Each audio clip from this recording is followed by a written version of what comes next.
I always find discussions of malpractice cases interesting. Over the years, I've had the opportunity to speak at many seminars, both podiatric and allopathic medicine, and it always seems to me that certain topics stop the room and seem to demand the attention of everyone in the room. In podiatry, I've noticed that discussions on infection always fill the room and have everyone's attention, and malpractice most definitely does. The question I wanted to discuss today is a difficult one. I've had experience as an expert witness over many years, and I've always enjoyed teaching risk management and discussing various malpractice-related issues with my colleagues.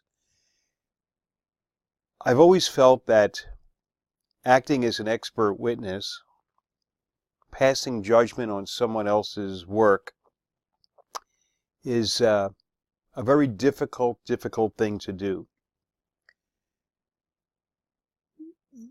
Our primary responsibility as a healthcare provider is to the public, and we must always keep that in mind. And generally, when there is a malpractice case, there's a poor outcome, and there are individuals who question how the patient came to suffer from a poor outcome. And so the question is, when is a poor outcome malpractice? I think that it is oftentimes a difficult question to answer, and I want to discuss with you the reasons why I think it's a difficult thing to determine.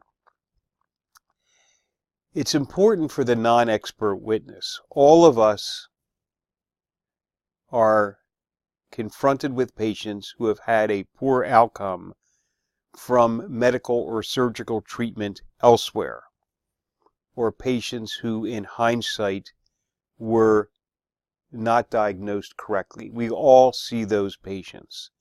And there are others who see our patients who have had less than optimal outcomes.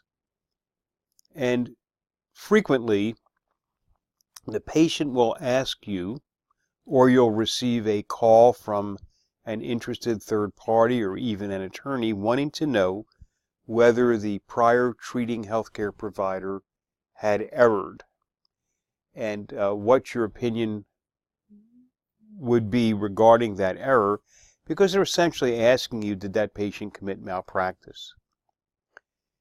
I thought this was an interesting article. It's an old article from the Australian family physician. It was called Recipe for a Writ. And they pointed out, I think, three things that typically lead to malpractice cases, or at least suggestion of malpractice. And I think there was a lot of wisdom in this. The first is a unmet expectation. I think all too frequently, particularly with foot surgery, we fail to take the time to explain to the patient the concept of limited results. The great educator in our profession, the great scientist, Dr. James Ganley, always spoke about this concept of limited results. What can we do to help the patient? But if the patient's expectations are beyond that of the surgeon, that needs to be communicated to the patient. They need to accept this, and sometimes the disappointment is that the patient expected more than they got. For example, it may be a case of hallux limitus, where we improved the range of motion but did not restore the patient to a, quote, normal range of motion, or the patient is not able to resume an activity level that they had anticipated would occur following your surgical or medical intervention. So it's very important to discuss with patients what you can and cannot do, understand the patient's expectations, and document your discussion with the patient regarding your perceived expectations from your medical intervention and the patient's acceptance of that. The second is a poor rapport. And frequently in looking at why patients sue doctors, there's not uncommonly a perception by the patient or their family that there is simply poor communication between the doctor and the patient. And the third is a big bill. Complications mean increased cost in an infection. It's prolonged antibiotics and consultations, hospitalizations. There may be revision surgeries. There may be loss of a limb with rehabilitation and prosthesis expenses and so forth. And so the unexpected extra economic stress is also oftentimes a factor. So I thought this was a fairly accurate representation of common factors. This was an older paper looking at a study of why people sue doctors, and it was a survey of patients and relatives of patients who took legal action against physicians. And certainly the nature of the injury was important, but insensitive handling of the incident, at least a perception by the patient or their family that there was insensitive handling of the patient following this incident, seemed to be a motivating factor for litigation with many people. We hear moves now about apologizing, saying I'm sorry.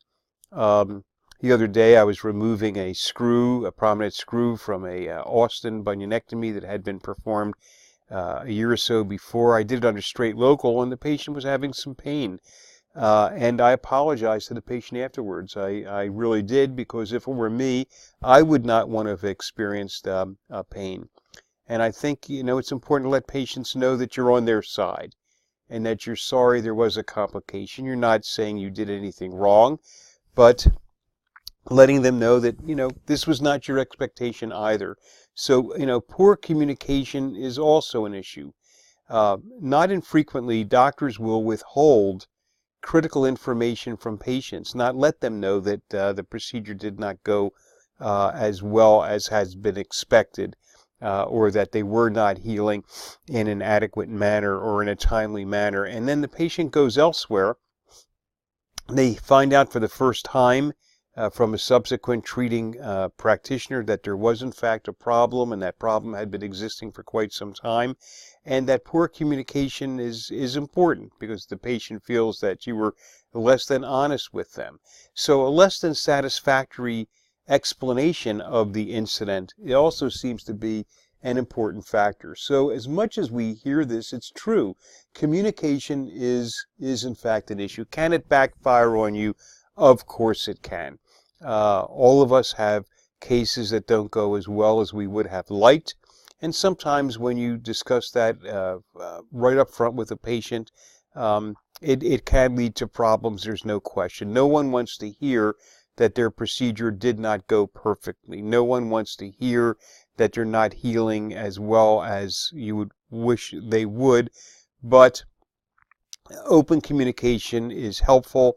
I've found in my life generally that most patients are accepting when they're told up front honestly as to what went on.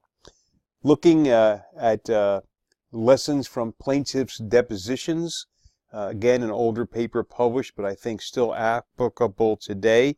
70% plus of the time in deposition, the plaintiff will state that they felt there was a problematic relationship with that doctor.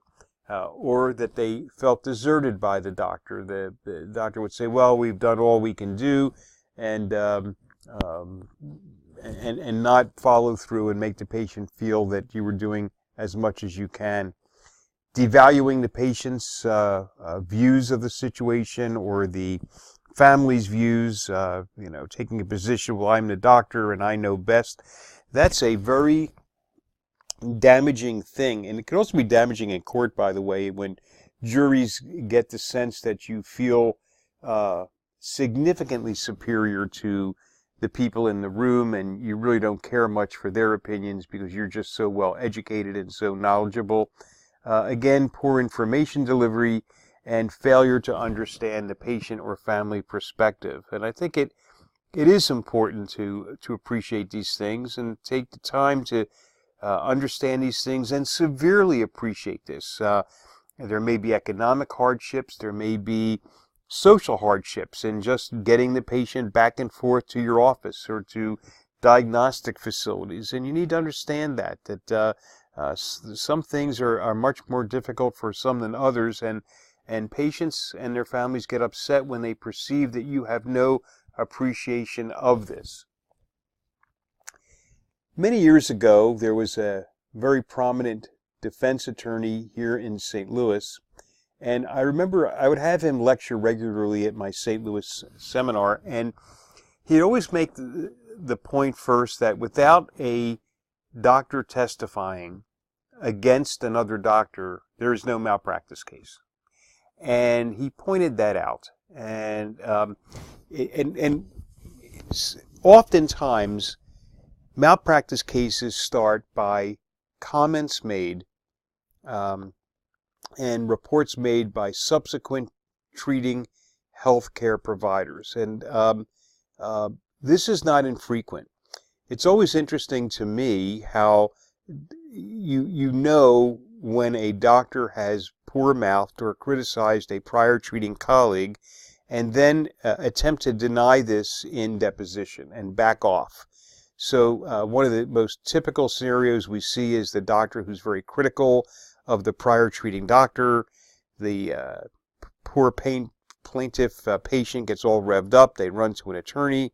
The attorney makes some type of phone call or communication to the subsequent treating doctor, and that doctor's, oh yes, they did everything wrong, and so on and so forth, until it comes time to put it on the line. And then they sort of back off when they realize there may be some consequences to what they've done, or perhaps they rush to judgment.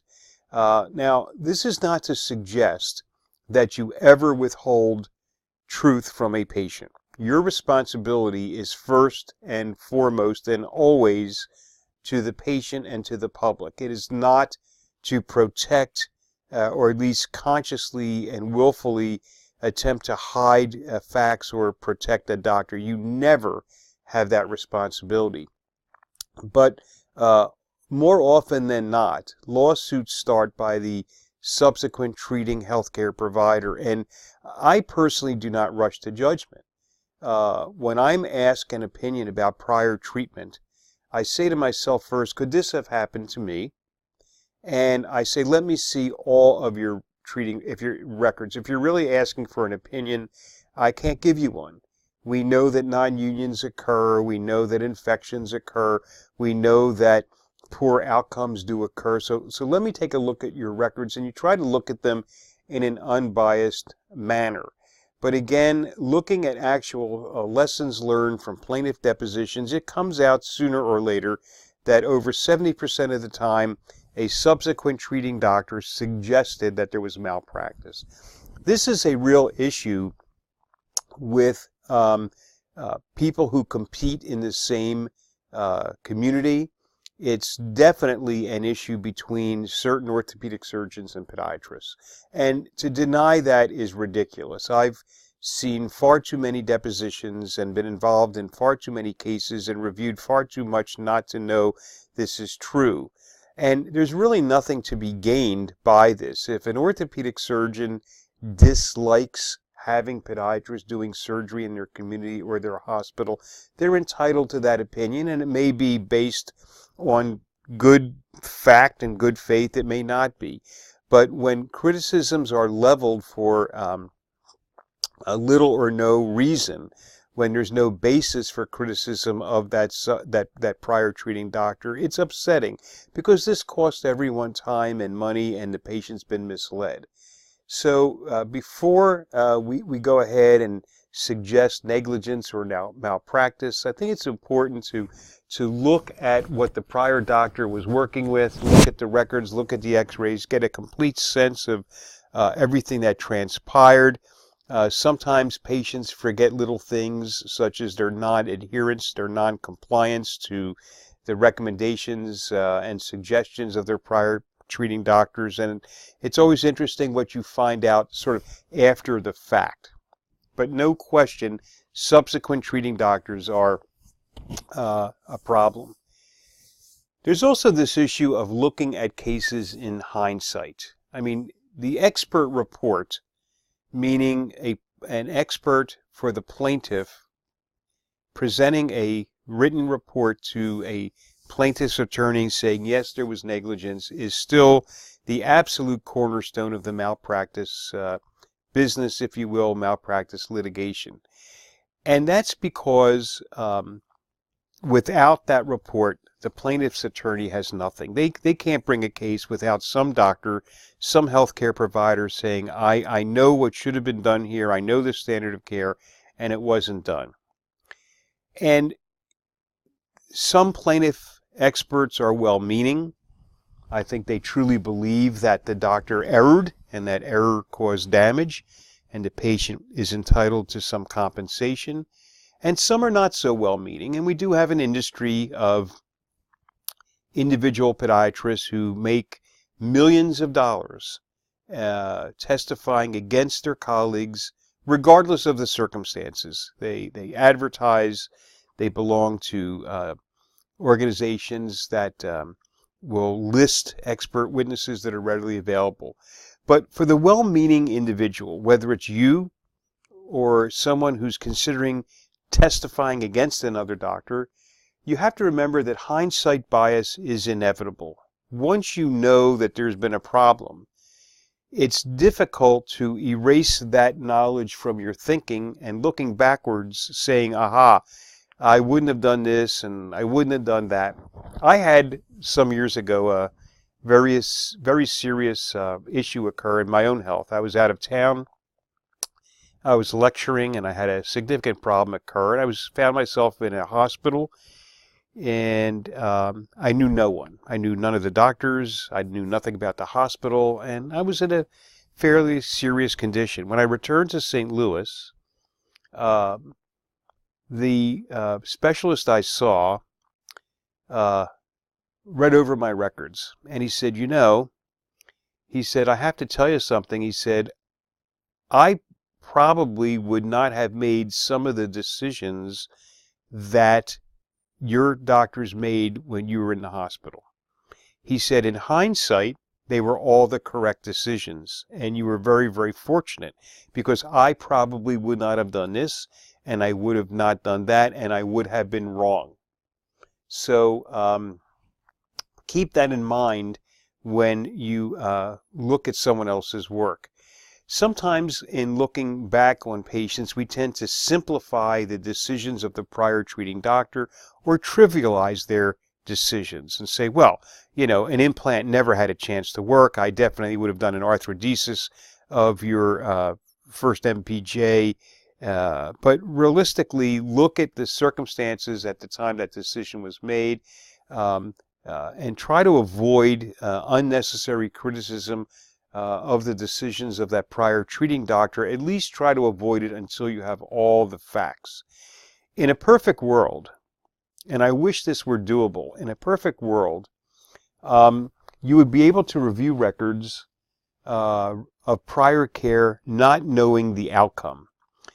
I always wondered what would happen if you sent a professional plaintiff's expert a perfect case where everything was done by anyone's acknowledgement within the standard of care, but you just contrived a poor outcome, and see what the plaintiff's expert would likely say. And I guarantee you some of them would probably say, this was all, no wonder this happened, it was all done incorrectly, when in fact everything was done correctly, but there was still a poor outcome. Because all real decisions are made in a state of uncertainty. Any medical decision you make is a bet. When you say that someone has plantar fasciitis, what you're really saying is, I think you have plantar fasciitis. When you tell someone that they need a fusion of their ankle joint or an implant arthroplasty of their total ankle, or just an ankle arthroplasty, you're saying, I think this is what's going to be best for you. When you say, I'm going to do an arthroplasty of a toe versus an implant, you're saying, I think this is probably the best procedure for you.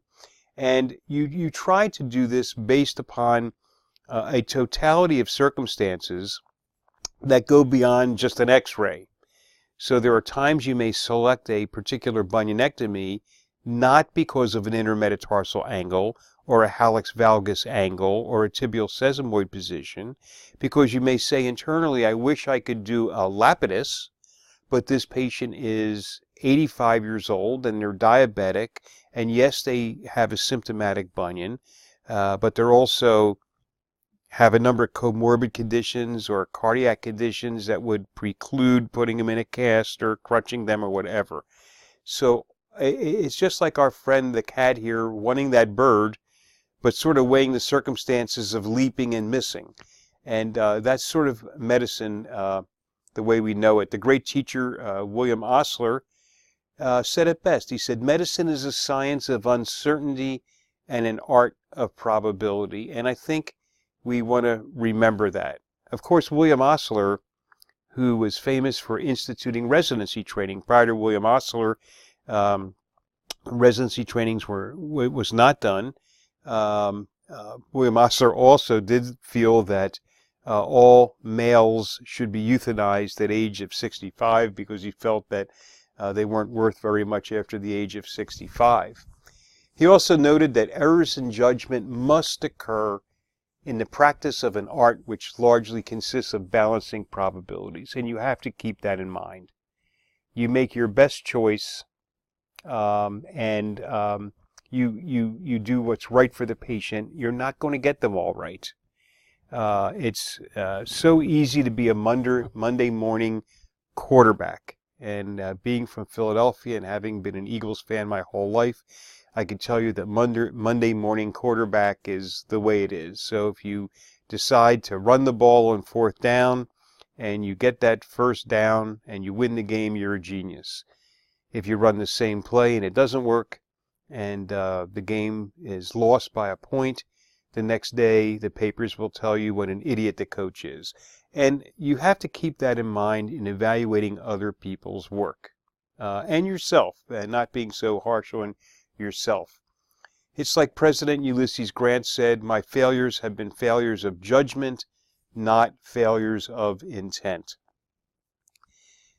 So we get down to the basis. When is a complication malpractice? And there are several levels of definitions that you always need to keep in mind. And I don't think we do this enough. So we have surgical complications. We also have failure of treatment. How often have you given a medication prescription for someone that you thought was the appropriate medication and it just did not work? Well, that's not malpractice. What about the patient on whom you do a cheilectomy for hallux limitus and unfortunately they fail to regain an adequate or pain-free range of motion? That's a failure of treatment, failure to cure. And we have procedure failures. Not every surgical procedure results in success, even when everything is done correctly. So when you're questioned by a patient or their family or an attorney regarding the failure of a procedure, sometimes procedures fail. There are no surgical procedures that are 100%. You might have an ingrown toenail, do a proper nail procedure, and yet the patient regrows a spicule, they regrow an ingrown nail. That's a procedure failure. It's not per se malpractice. We also have operative sequela. All foot surgery has some consequence. You do a phenol nail, you successfully totally remove the root, and now the patient's upset because their nail is narrower than the contralateral nail. That is a sequela of the procedure. Then we have overt surgical error, and then we have negligence and malpractice. So more often than not, what we're looking at is a surgical complication or an operative sequela or a failure of treatment. And to suggest that these outcomes represent malpractice is simply unfair. You would not want to be judged under those same circumstances. So what is a complication? A complication is any undesirable, unintended, direct result of the surgery which would not have occurred had the surgery gone as well as could be reasonably hoped. That is not malpractice. It is a complication. And unfortunately, complications occur. Hopefully, when you communicate with patients and you discuss these complications, they understand that complications can occur. Intracranial surgery can result in paralysis and death. Cardiac surgery can result in death. Complications occur. You could perform an osteotomy and a bone can fracture. Not that you did anything wrong in performing the osteotomy, but things can happen. And these are complications, meaning it was undesired, it was unintended, and if the surgery had gone perfectly, this wouldn't have happened. But that is not malpractice. What about treatment failure? I'd like to call this failure to cure. And that's the failure of the procedure to provide the desired outcome. So we do an implant arthroplasty for first MPGA osteoarthritis, and the patient still has pain or limited motion. We inject a heel for plantar fasciitis, and unfortunately, the patient comes back and says, I still hurt. We prescribe a topical corticosteroid for a dermatitis, and the patient returns and says, I still have my rash, I still am pruritic, I still have my symptoms. These are treatment failures and do not per se imply malpractice. And treatment failure is similarly not a complication. A complication, again, is an unintended outcome of a surgery or other procedure. For example, you inject a heel and the patient gets an infection. That would not have occurred had things gone as well as we had anticipated. Treatment failure is the procedure just did not work, and that is not malpractice. How many times have you applied a skin graft substitute or performed a skin graft or a local flap for a diabetic wound, and that flap or skin graft substitute failed to achieve healing? That is not a complication, it is treatment failure. And unfortunately, treatment failures can occur. If you read on any medical or surgical management technique, you always have a list of potential causes of failure. What about operative sequela? Operative sequela are known, predictable, potential consequences of a surgery. For example, the development of lesser metatarsalgia following a first metatarsal osteotomy. We know that that is a known sequela. We know that all bunions result in some weight transference to the lesser metatarsals, and a patient can develop lesser metatarsalgia following a bunionectomy. Now, does that mean that we therefore prophylactically osteotomize all the lesser metatarsals, anticipating that? No, although podiatry did have a brief phase where we went through that. However, we do have some patients in whom the likelihood of transfer of metatarsalgia might be more predictable. For example, the patient that has pre-existing discomfort under the second or third metatarsal, has excessive length with a short first metatarsal, and we're doing a procedure in which we're going to achieve excessive shortening. So if this occurs, in hindsight, one could sit there and go, well, I would have used a different procedure. I would have avoided shortening of the first metatarsal. I would have prophylactically osteotomized 2 and 3 or 2 and 3 and 4, whatever.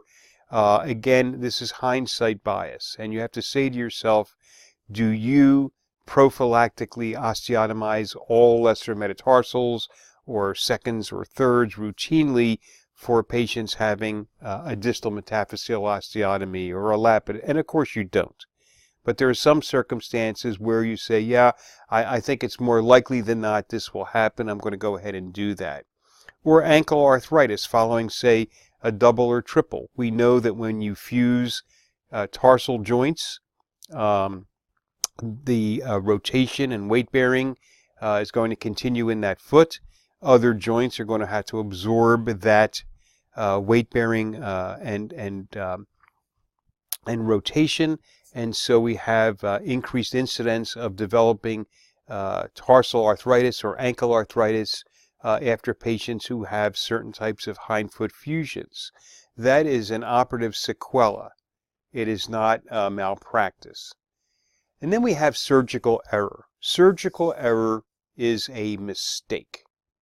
And in some circumstances, mistakes may be negligence, but sometimes they may not be.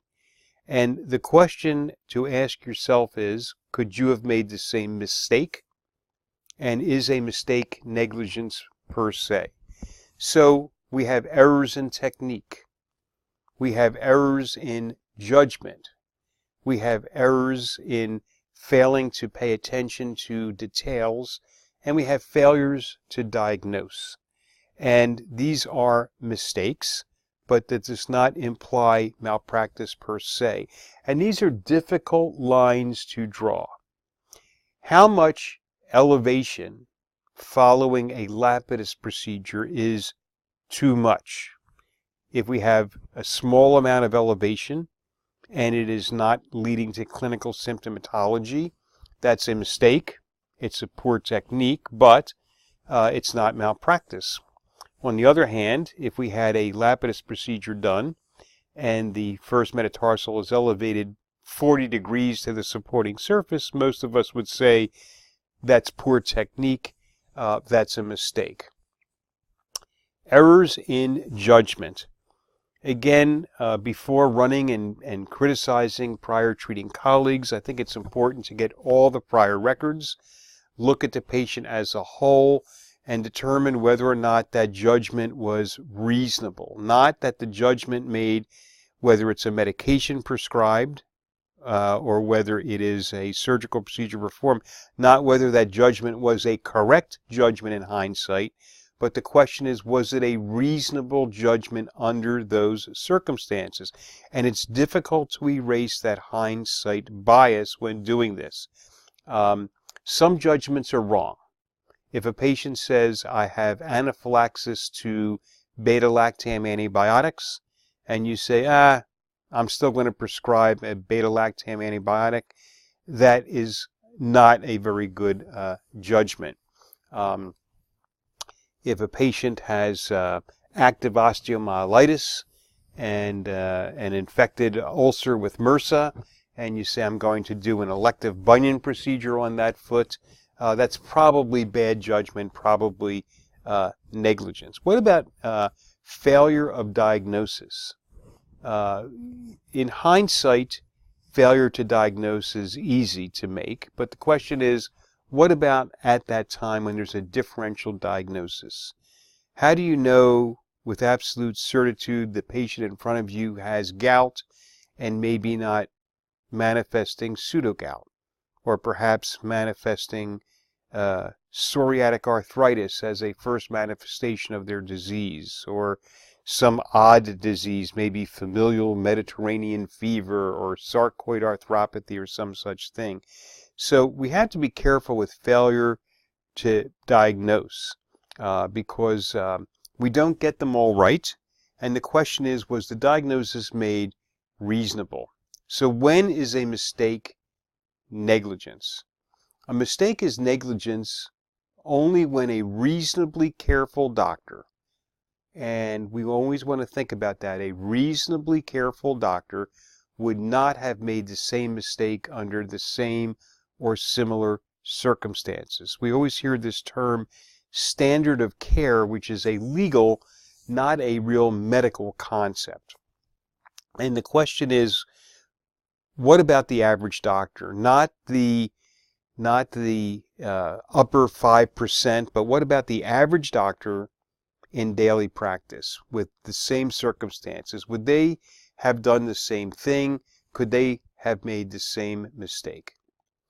So in evaluating cases for potential malpractice, if you're going to be legitimately evaluating these things and not saying I'm available to say anything about anybody for money, you have to get by Captain Hindsight and his friends shoulda, coulda, and woulda, because this is probably the biggest issue in evaluating malpractice.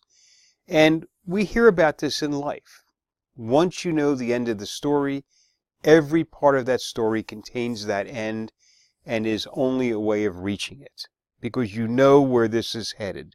You know they had a post-operative infection. You know they developed a non-union. You know they developed a hallux varus. You know that they developed arthrofibrosis. So you know the end of the story. You know there's a poor outcome. And it's difficult to erase that from your mind as you go about analyzing the prior healthcare provider's records. And you need to do that. You need to not let the end of the story influence your interpretation of the story as you go along. It's kind of like watching Columbo. I don't know about you, I've always enjoyed the show. And Columbo was a unique show in its day because it was the first time that a mystery would show you the end. So if you remember the TV show Columbo, they always started by showing you the villain and the murder or the crime, and so you knew who did it and you knew how it was done, and the show went backwards because up to that time all shows generally were waiting to the end until you found out who did it and how they did it. And Columbo was sort of the reverse. And it's the same, I think, thought pattern, if you will, for looking at malpractice cases. You know the end, and now you're going to go back, and everything you see, you're going to say, no wonder, no wonder, no wonder. And you can't do that. It's kind of like our friends here defining the ultimate in confirmation bias. Confirmation bias. You're going to pick out facts selectively that are consistent with the end of the story, saying, this is why this happened, this is why this happened. And it's difficult to erase that. So our friend says, did you read my paper on confirmation bias? And he says, yes, but it only proved what I already knew. And that's exactly the difficulty in reviewing other people's work. Because hindsight bias is pervasive. They call it creeping determinism. You know where you're headed with this. And so outcome bias is pervasive, and all reviews are performed with creeping determination because you know what happened. And the greater the injury that occurred to the patient, the greater the creeping determinism, the greater the hindsight bias, the greater the outcome bias is. And you've got to do what you can to erase that when you evaluate other people's work. This is a responsibility to do correctly. It is a difficult responsibility, and you must try to do this as best you can. And similarly, when you reflect on your own work, I know that over the years I've had occasion to meet a number of defendant doctors in lawsuits who overthink what they did. They did the right thing, they made the right judgments, but now they're being ultra critical on themselves, and they are guilty of hindsight bias against themselves, saying that, geez, I should have done this and I should have done that. And it's like, no, you did the right thing based on the facts and the circumstances at that time. Don't start beating yourself over this. So we have the reality of looking at these things. We have conscious factors, we have affective factors, and we have subconscious factors. Sometimes It may be a doctor in the community that you just don't like for whatever reason. Maybe they're a competitor. Maybe you don't like their choice of clothes, but you just don't like them. And you can't let that creep into your evaluation of their work. There are cognitive biases and heuristic biases. There's a tendency to form a certain way of thinking, a certain way of analyzing things that can be misleading. The patient that walks in your office and they're overweight and they're sitting in the chair with one shoe off, and you say, "How you doing? Why are you here?" And they say, "Every morning when I get up, it hurts right here," and they grab their heel, and immediately, because of heuristics, you assume we're headed to plantar fasciitis. And the way you examine the patient is directed at almost self-confirming your diagnosis of plantar fasciitis. Okay? And you have to eliminate that, and you have to eliminate other types of conscious factors. So there's hindsight bias, where everything is obvious after the fact. We tend to focus more on loss than we do on equivalent gains, so that the patient may be improved from their hallux limitus surgery or their ankle joint arthroplasty, but they're not improved as much as they like, and so they're disappointed, and we focus more on that limited range of motion that they still have rather than the fact that, yes, they are improved from their pre-op status. They do have improved range of motion, and they do have less pain. And then there's recency bias. There's a tendency to adopt more modern therapies, more recent interventions, and then to accept older interventions and look back at things, so that we say, well, you know, I don't do low dye strappings. That's old time stuff. That doesn't work. I think we should have had an orthotic. So this is sort of how I look at it. It's sort of like people that are Donald Trump people and people that are Hillary Clinton people. There is nothing that you're going to say to a Hillary Clinton supporter that's going to be compatible with how they think, that's going to fit their scheme, that's going to make them say, yeah, I wish she would have won, but Donald Trump is a wonderful president. And conversely, there's very little that you're going to say to a Donald Trump supporter that's going to be sounding as though they're saying, you know, I would have been okay with Hillary Clinton.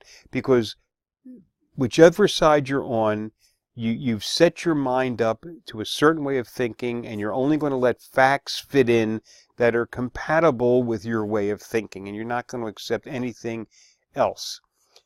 So hindsight bias is difficult. There's foreseeability, and as you're going through the chart, you go, oh, I knew this is going to happen. I knew they're going to have a non-union. I could tell by the way that screw was oriented. There was inevitability. Oh yes, this definitely, this is where we were going. They had to miss that post-operative infection.